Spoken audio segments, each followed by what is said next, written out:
नेता विपक्ष राहुल गांधी को लेकर सुप्रीम कोर्ट ने अहम टिप्पणी की थी और सेना पर दिए गए उनके बयान की आलोचना की थी।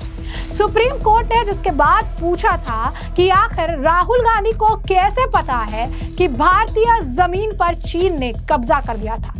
कोर्ट ने इस दौरान यह भी कहा था कि अगर आप सच्चे भारतीय हैं तो इस तरह की बातें नहीं कर सकते हैं।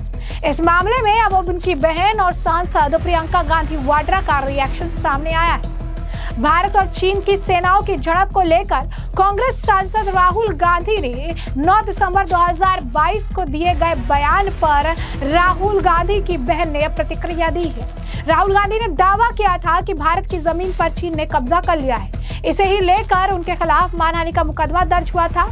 दूसरी ओर सुप्रीम कोर्ट की टिप्पणी को लेकर प्रियंका गांधी वाड्रा क्या कुछ कह रही हैं, जरा सुनिए। देखिए, कौन सच्चा भारतीय है, कौन सच्चा भारतीय नहीं है, ये तो मुझे लगता है कि मतलब न्यायपालिका के प्रति पूरे आदर के साथ कह रही हूँ कि ये तो उनके दायरे में नहीं होता डिसीजन। ये कोई जस्टिस तो नहीं तय करेंगे। दूसरा, राहुल जी ने हमेशा आर्मी का, सेना का आदर किया है। उनके दिल में उन सेना के प्रति, सैनिकों के प्रति, उनके अफसरों के प्रति पूरी तरह से आदर है।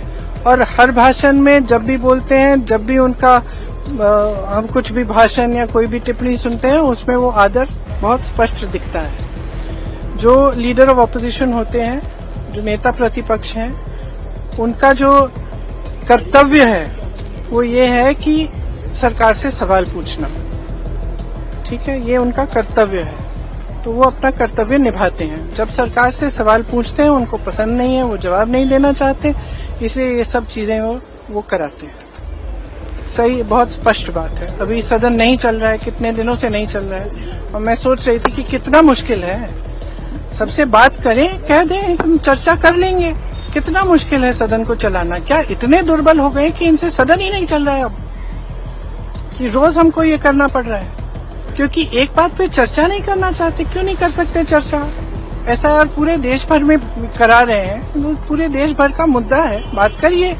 आपने सिंदूर पे चर्चा की, तो इस पे भी चर्चा करिए। देश को सुनने दीजिए, हमारा पक्ष भी है, उनका पक्ष भी है, तो इसमें घबराहट क्या है? तो ये तो इनकी दुर्बलता है कि सदन ही नहीं चला पा रहे।